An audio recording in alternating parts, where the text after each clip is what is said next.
The Cubot X11 is a slim, water-resistant Android smartphone that comes with a huge 5.5-inch HD IPS display, the MT6592 Octa core, 2GB RAM and 16GB ROM. So because it is using an older SoC, there is no LTE or 64-bit support, but it of course still will work with 3G, and all in all, still a pretty nice phone for the price. I'm Styler and this is the 5.5-inch Cubot X11 Black. At first glance, the Cubot X11 looks very similar to a Sony Xperia Z phone because it has a very square design, is very thin and comes with glass on both sides together with a nice metal frame. But besides that, it is very different, and that was of course also expected because it is much cheaper. So the X11 is also dual SIM, dual standby. It has a 13 megapixel rear camera that is interpolated to 16 and a 5 megapixel front camera that likewise is interpolated to 8. Overall, a camera that provides some good pictures, but more to that later in the video. Let's have a look at the box and the accessories included. So it comes here in this black box here with the Cubot logo. So it's just plain on all sides. On the bottom we find here some of the specifications. We see Cubot X11, we see the website from Cubot and a CE logo. Okay, so let me just place this here. And first of all, you get of course the wall charger from Cubot. Let's see. This one here is a 5 volt 1 ampere with a CE logo. Looks very standard but in a nice good quality. Then you get here the micro USB cable. There's a small pin included so you can open the SIM trays. And there's an extra screen protector. So the phone will come with pre-installed screen protectors on the front and on the back. So you don't actually have to think about that, but just one extra. Then we have here the quick start guide in English. And last, there is also a soft cover included. See it here. So this is very soft, made in rubber. So this will protect the phone very nice. So that's it for the accessories. Now let's have a look at the phone design. On the top we find a notification LED in multicolor, the light and proximity sensor, the ear speaker together with the 5 megapixel front camera. The phone has a 5.5-inch HD IPS display with 2.5D arc glass, so it is a little bit rounded in the edges, and the display is in my opinion average, good, but in my eyes nothing special. In the bottom we find nothing, as it doesn't have any kind of hardware touch buttons. Everything will actually be on-screen buttons when turned on. On the back side, which is non-removable and made of glass, we have a 13 megapixel rear camera together with a dual LED flash that is a little bit stronger than the average one. And inside the phone we will also find a 2850 mAh battery, but it could be less, maybe a 2500, I'm not sure, as I don't have any long-term experience yet with this phone.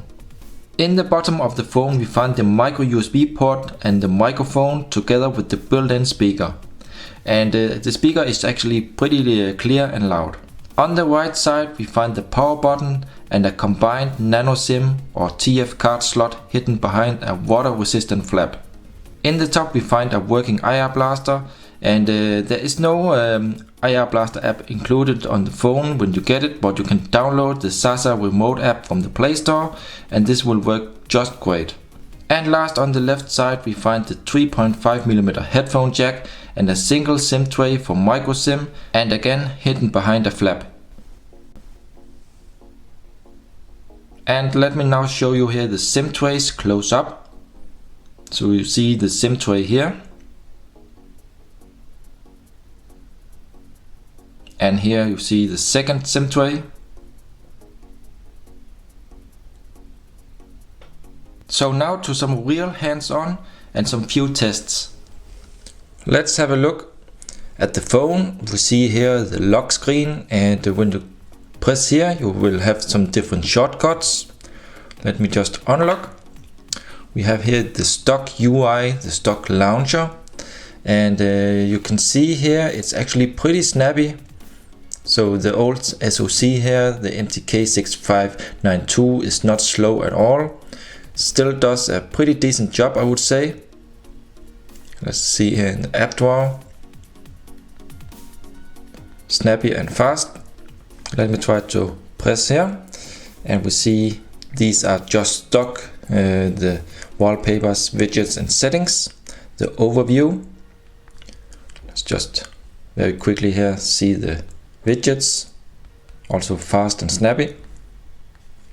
You also notice we have here the on-screen touch buttons, back, home and menu, so no kind of buttons here in the hardware.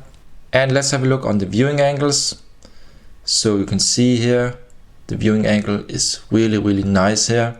You can see the icons very clearly and sharp. Let's try from the top, from the side. They are okay, I would say.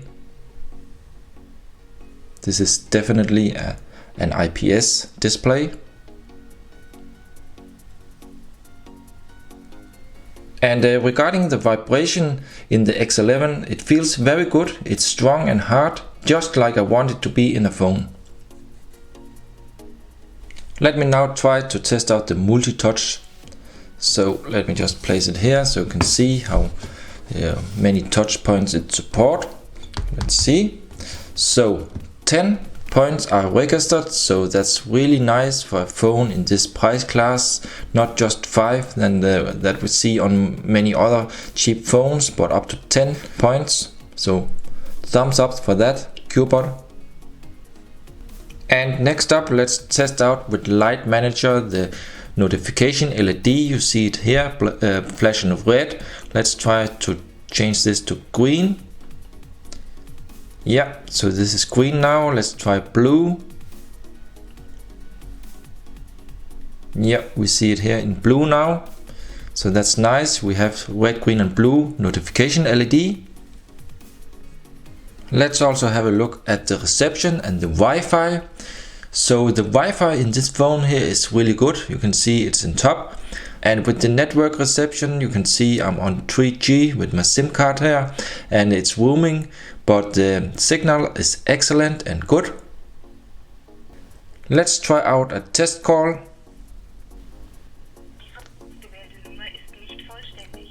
So this is the proximity sensor, it's working. Let's Die von Ihnen gewählte Nummer ist nicht vollständig. Bitte rufen Sie die Auskunft an.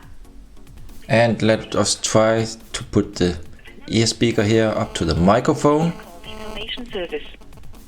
Die von Ihnen gewählte Nummer ist nicht vollständig. Bitte rufen Sie die Auskunft an.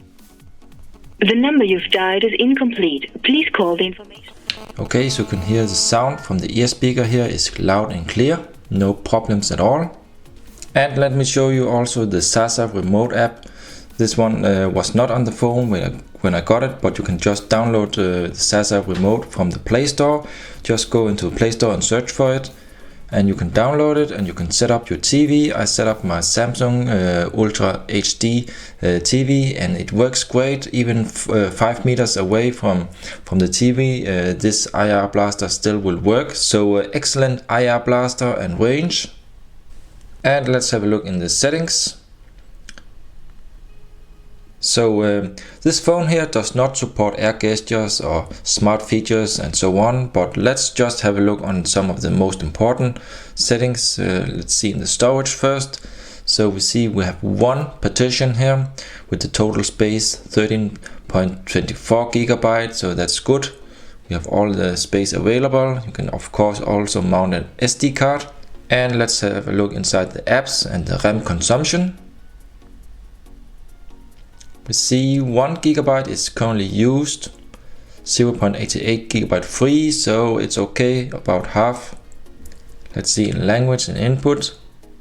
So it's multi-language, everything is supported here. And last, let's see in about. See the build number, the Android version, the model number, support wireless update, OTA. Let's check out the Android version. So this is KitKat. But as you can see, the system, the UI is still running very smooth and it's very snappy, so no problem using KitKat. Let's have a look inside the camera app.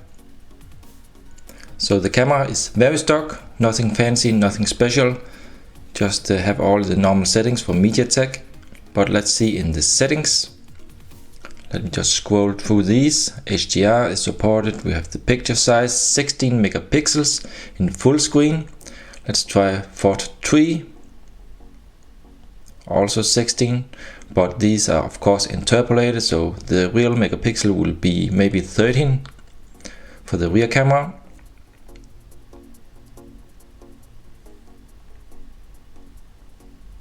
And the front facing camera is claimed to be 8, but again interpolated. The real megapixel will be about 5.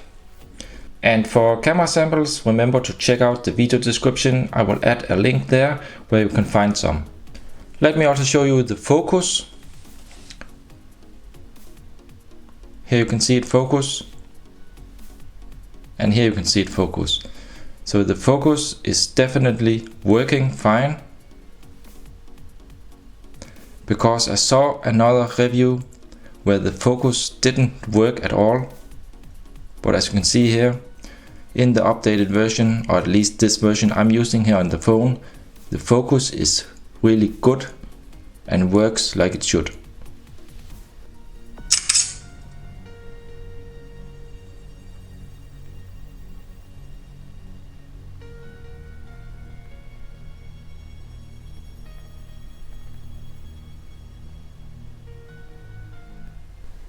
And let me now show you the LED flashlight on the back. So you can see here that the flashlight is kind of a little bit yellow. I would say it's not cool, more like warm. But the dual LEDs are kind of strong. Not the strongest I have seen, but better than the average dual LED I have seen on other cheap China phones. So not that bad at all, but still it could be stronger. So does this phone here support USB on the go, OTG? I don't know, but let's try.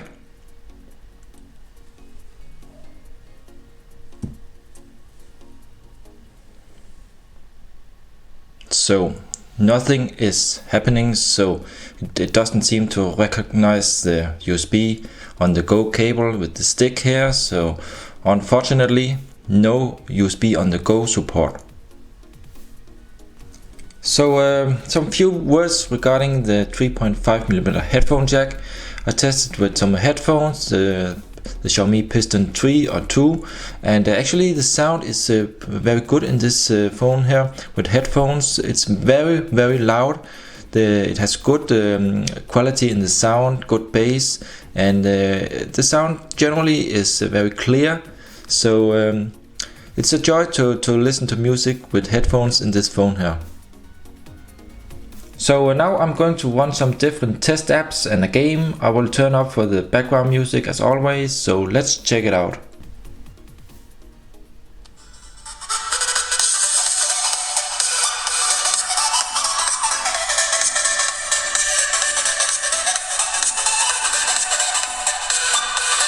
What is going on? It's Styler here, and in this video I will review the Cubot X10, a very beautiful phone in app.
Racing 2.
So now to some of my pros and cons.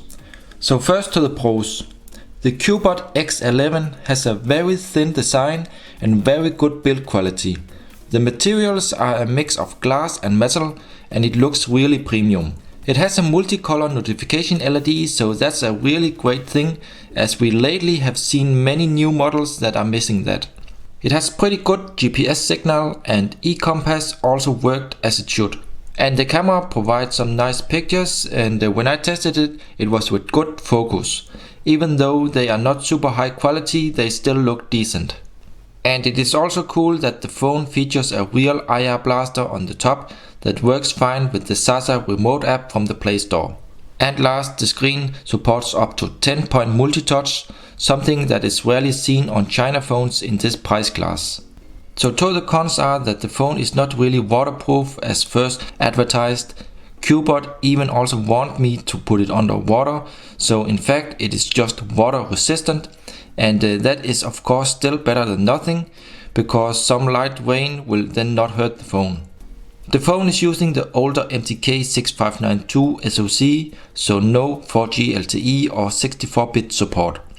And because of that, we will likely also not see any Android 5 lollipop for it. We only find on-screen software buttons, it has no kind of hardware touch buttons, so that's also a thing some users may not like. And last, it also has no kind of smart features, no air gestures or off-screen gestures. These things are totally missing in this phone. Well guys, that's it for the video. Remember also to check out my blog. You find the link in the video description. If you have any questions, please comment below, give a thumbs up and subscribe to my channel for more. Thank you for watching, and I'll see you in the next one.